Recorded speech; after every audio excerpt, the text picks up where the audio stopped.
Le damos continuidad a este especial de Canal 13 por el Día de la Memoria, la Verdad y la Justicia. Y en esta oportunidad nos hemos venido a conversar con Marcela Oliva, que es hija de desaparecidos y colaboradora de Red por la Identidad. Vamos a conversar con ella sobre el trabajo que hace este nexo que tienen las abuelas de Plaza de Mayo acá en San Juan y en otras provincias, y bueno, obviamente de su historia en este día tan especial. Marcela, buenas tardes. Hola, buenas tardes, ¿qué tal? Bien, bueno, cuénteme de su historia. Sabemos que es hija de detenidos desaparecidos. Cuénteme, usted es de San Juan. Sí, bueno, mi nombre es Marcela Oliva, mis padres son desaparecidos, en realidad los dos, mi madre Rosa Evelina Ávila y mi padre Isidro Natalio Oliva, los dos son desaparecidos en la dictadura de 1977, en mayo de 1977. Mi padre era sanjuanino, se casa con mi madre, que mi madre era riojana, y se van a vivir a Buenos Aires. Allá en Buenos Aires, mi papá era enfermero, pero era militante en el ERP, en el Ejército Revolucionario del Pueblo, y se da cuenta, empieza su investigación y estos principios que tenían en ese momento de un país más justo, de la educación pública, y empieza su lucha y desaparece en el 77. Primero se lo llevan a mi padre, tenemos entendido, según las denuncias y los testimonios que hay de momento, que se va a trabajar y no vuelve. Y mucho tiempo después nos enteramos que a mi madre, de allá de Buenos Aires, estaban viviendo en Buenos Aires, en la provincia de Morón, vienen a buscarla directamente de mi casa. Nosotras éramos bebés, yo tengo más hermanas, tengo una hermana mayor y una menor. Nos dejan en una vecina, se la llevan a mi madre lo único que atiene es a dejarnos en una vecina y un papelito con el número de teléfono, que en esa época no había celulares ni nada, con el número de mis tías que estaban allá en Buenos Aires, y estaba mi abuela paterna. Ella nos buscan a nosotros ahí de la casa, porque estaban en Capital, y desde ese momento los empiezan a buscar. Como yo creo que la mayoría de las personas en ese momento, de los familiares, por hospitales, por comisarías, por todos, hasta que la amenazan a mis tías y mi abuela paterna, que nos trae a vivir a San Juan y nos cría ella. Nosotros con mis hermanas le decimos mamá, pero sabemos conscientemente en nuestra historia. Siempre nos contó la verdad, que era desaparecido, pero nosotros, a medida que hemos ido creciendo, hemos averiguado mucho más detalle de la desaparición, porque la comunicación era muy escueta en ese momento, no había la tecnología que existe hoy. Así que nuestra historia comienza en la desaparición de mis padres. Nosotros nos venimos acá, vivimos una infancia medianamente normal, pero siempre mi abuela paterna se encargó de decirnos la verdad. Bueno, eso es importante porque nunca se le negó la identidad. Su madre, digamos, a la que usted le dice mamá, que en realidad es su abuela, nunca le negó la identidad. ¿Cómo empezó ese cosquilleo por saber un poco más sobre la dictadura de sus padres? Me imagino en la adolescencia, en la juventud. Sí, la verdad que nuestra historia, si bien nuestra abuela nunca nos ocultó la verdad, nosotros, yo y mi hermana, decíamos que éramos hijas de desaparecidos sin entender en realidad que era desaparecido hasta mucho más grande en la adolescencia.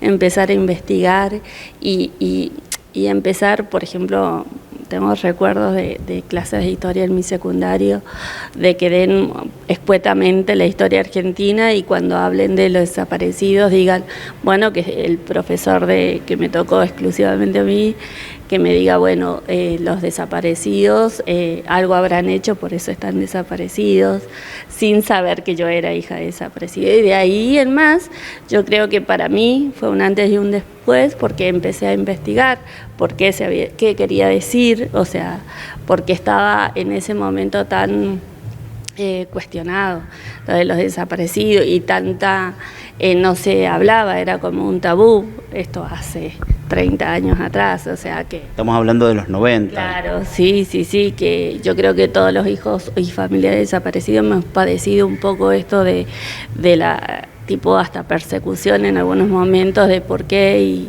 y que lo tenían merecido y que bien hecho y todo lo que haciendo un paralelismo con la actualidad es como se ve muy representado ahora, esto de que no eran 30.000, de que está bien porque también eran tirabombas y todos los latiguillos y las cosas que se están escuchando ahora, yo lo he escuchado mucho antes. O sea, ha sido una constante en nuestras vidas. A los familiares nos ha pasado que toda la vida hemos tenido que salir a decir la verdad y a explicarlo, y cuando decían esto de los 30.000 y que siempre ha sido muy cuestionado el número, es muy constante en nuestras respuestas de que en nuestros casos a mí han sido mi mamá y mi papá. O sea, dentro de esos 30.000 seguramente estaba mi mamá y mi papá, y pasó de ser nuestra preocupación personal a ser una preocupación ya más de la sociedad, que ya no eran solo mis desaparecidos, era una herida de nuestro lugar, de nuestra tierra, de nuestro pueblo, de nuestra provincia, de nuestro país, y ahí empiezo a la militancia. Marcela, y de sus padres, ¿se supo algo? Digamos, ¿fueron asesinados, terminaron desaparecidos solamente, y eso es lo que se sabe? ¿Qué se sabe? Sí, mis padres en realidad no tenemos muchos datos, solamente la información llega hasta que se llevaron a mi madre, pero nunca supimos a dónde se lo llevaron. Si bien abuelas con el grupo antropológico cada tantos X años se saca sangre a los familiares para hacer una muestra de ADN para tener en el banco, para que todas las fosas comunes cuando se vayan encontrando se puedan cotejar con la sangre y recuperar aunque sea los cuerpos de los desaparecidos. En mi caso no ha sido así, en el caso de mi familia no se ha podido encontrar a ninguno. Nuestra búsqueda ha sido constante, sigue siendo constante, porque nosotras seguimos dejando nuestra sangre para ver si en algún momento sale. Y de ahí en más la búsqueda. Y cuando uno habla de búsqueda y habla de la búsqueda de los cuerpos de nuestros familiares, la lucha se empieza a abrir, o sea, se empieza a abrir porque ya no solo yo, por ejemplo, empecé a militar en la Red por el Derecho de Identidad, que es de abuelas, que trabaja a nivel nación, a nivel país. Nosotros somos el nodo de acá de la provincia en búsqueda de los chicos apropiados en la dictadura. Nuestro trabajo consiste en hacer las entrevistas y ser un nexo entre la persona que tiene dudas sobre su identidad y abuelas, haciendo una pequeña investigación sobre la documentación existente de esa persona para mandársela a abuelas, para que abuela con todo su banco de investigación, porque se está computarizado, tiene toda la información en conjunto para poder rastrear si hay alguna posibilidad de que pueda ser hijo desaparecido. Si hay alguna posibilidad, se saca una muestra sanguínea, se coteja con el banco de ADN que tiene abuelas y se le informe directamente a la persona que tiene dudas sobre su identidad. Me parece que eso es lo más importante en este momento del trabajo de abuelas. Todo el trabajo de abuelas es importante, quiero recalcar eso, pero sí es la continuidad. O sea, la continuidad de esa herida que todos dicen, bueno, ya pasó hace mucho tiempo. En realidad no, porque todavía hay chicos que no tienen su verdadera identidad, chicos, personas de 40 años en adelante que todavía tienen dudas sobre su identidad.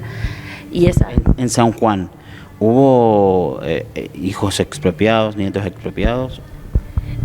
Hubo chicos recuperados, el de Goya, Carlos Goya es uno muy representativo porque se hizo el juicio y se comprobó acá, y otras chicas que tienen como, se recuperó su identidad, pero no tienen ahí todo un proceso psicológico que deben pasar todavía.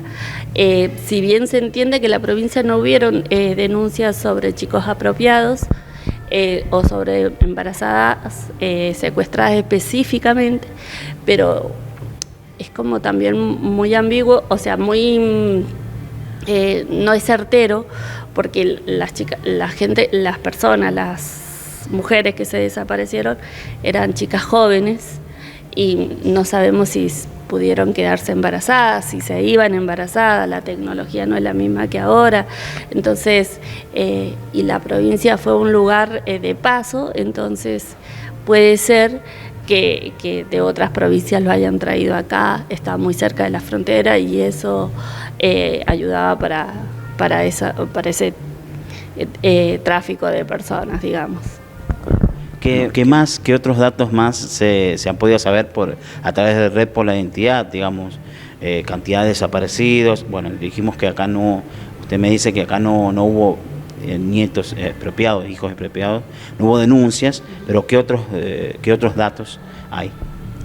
Bueno, sí, que ya se han recuperado más de 130 chicos, que hay más de 300 que sí sabemos que todavía no tienen su identidad verdadera, y que los chicos que son apropiados de esa época son personas mayores y que seguramente la mayoría tiene hijos, y entonces hay una nueva generación sin su verdadera identidad. Entonces la búsqueda ya se hace por una nueva generación que no tiene su verdadera identidad. Y esto se vuelve mucho más complicado porque las abuelas van falleciendo. O sea, en el periodo de COVID fallecieron más de 8 abuelas emblemáticas del país en la búsqueda. Entonces, a medida que va pasando el tiempo, la búsqueda se vuelve mucho más difícil, y actualmente con todo lo que está pasando a nivel nación, con sacarle los subsidios y todo, abuelas, corre peligro el banco genético, entonces todo eso se vuelve muy difícil que se pueda recuperar la identidad de todas estas personas. A eso quería llegar, Marcela. Con el actual gobierno se habla de un desfinanciamiento. Los organismos de derechos humanos hablan de un desfinanciamiento de toda esta lucha, toda esta búsqueda. Sí, la verdad que hay un desfinanciamiento, y que sí se nota en la búsqueda de abuelas, sobre todo en lo genético, porque ya no se pueden venir a sacar muestras para ver si los chicos que tienen dudas realmente son hijos de desaparecidos, porque el banco genético corre peligro, porque las muestras genéticas tomadas anteriormente tienen un costo para su permanencia ahí, y más que eso porque se reniega de toda la investigación o todo lo que ayudó a abuela a la investigación, o sea, todo lo que incentivó en la tecnología a abuelas. Eso está reconocido a nivel mundial, y que acá no se tome tan en serio o no se le dé el lugar que debe tener es realmente doloroso. Bueno, ¿y qué le pasa a usted con este financiamiento que ustedes señalan? ¿Qué le pasa a ustedes? ¿Cómo siguen con su lucha? Bueno, sí, es primero tristeza de saber que nosotros, la mayoría de los familiares que yo conozco de acá de la provincia, venimos en la lucha desde chicos. Yo toda mi vida he pasado militando en derechos humanos y perteneciendo a la red con abuelas. Sí nos da tristeza, pero también yo sé que tenemos la fuerza para seguir luchando, porque hemos dado lucha en momentos muy difíciles. Las abuelas, las madres nos han enseñado, así que yo creo que ya es parte de nuestra vida la lucha. Sí entiendo que es muy importante que la nueva generación entienda la importancia de la lucha de abuelas, el legado que tiene y que lo tiene que mantener. Ya por nosotros ya lo pasamos, pero esto de la lucha que sea importante para ellos, porque lo más importante de esto es que no le pase a nadie. Yo no quiero a nivel personal o a nivel de militancia que nadie, ningún hijo debe crecer sin saber dónde están sus padres, ninguna madre debe vivir con la esperanza de encontrarlo sin saber si está vivo o muerto. Es de una crueldad inmensa. Eso es lo que buscan abuelas, lo que buscamos los hijos de desaparecidos, los familiares. Es que no le pase a nadie más, que nunca más. Usted en particular, con este contexto, con este escenario actual, donde hay tanto negacionismo, que inclusive viene por parte del Estado, ¿ha tenido miedo o tiene miedo? Mira, yo cuando empecé en la militancia, empecé con Rosa Collado, de Derechos Humanos, y ella me decía, con miedo pero avanzando. Y yo creo que eso nos sigue pasando ahora. Ahora yo ya no tengo miedo. O sea, tengo miedo más a las nuevas generaciones que olviden que a lo que puede hacer el gobierno con nosotros. Yo ya perdí mis padres, o sea, mi abuela perdió a su hijo, entonces me parece que ya pasábamos el límite del miedo, o sea, ya estamos como, ya sabemos lo que se puede hacer. Entonces, me parece que el valor más grande que nosotros, que yo tengo de mis viejos y de mi abuela, que nos enseñó a luchar es eso, o sea, que no le pase a nadie más. Marcela, para terminar, un mensaje a la juventud, de quien hemos hablado un poco, ya lo ha dicho, pero un mensaje a la juventud para que conozca, para que se identifique, para que abrace también esta lucha, que también es de ellos. Sí, a mí me gusta mucho, yo suelo dar charlas en escuelas y lo primero que digo es que piensen en sus padres o en un ser querido, en un hermano, que primero le pongan ese rostro y se imaginen que se lo llevan y que nunca más lo vuelven a ver. ¿Qué harían? Ese es el lugar que hay que ponerse para empezar a abrazar nuestra lucha, para empezar a abrazar a las madres. De ahí en adelante surge solo. Ese es mi mensaje, que se pongan en ese lugar, que pongan a su ser querido en esa situación y ahí en más van a empatizar, o sea, no hay forma de no hacerlo. Bueno, Marcelo, muchísimas gracias por participar de este especial de Canal 13, por el Día de la Memoria, la Verdad y la Justicia, y gracias por abrazar esta lucha, que bueno, es de usted, es de todas las abuelas y madres y de todo el pueblo argentino. Sí, no, muchas gracias a ustedes me parece que este día especial, darle la difusión a las causas, me parece que es muy importante, es uno de los pilares de la lucha de abuelas, la difusión. Sí me parece muy importante seguir difundiéndolo y que se tenga presente no solo el 24 de marzo, sino todo el tiempo posible. Muchas gracias. Esa fue la palabra, el testimonio de Marcela Oliva, colaboradora de Red por la Identidad, o el nexo de San Juan con las abuelas y madres del Plaza de Mayo, y también hija de detenidos desaparecidos, con una gran lucha acá en San Juan. Y nosotros nos despedimos y le damos paso a la siguiente nota en este especial del Día de la Memoria, la Verdad y la Justicia.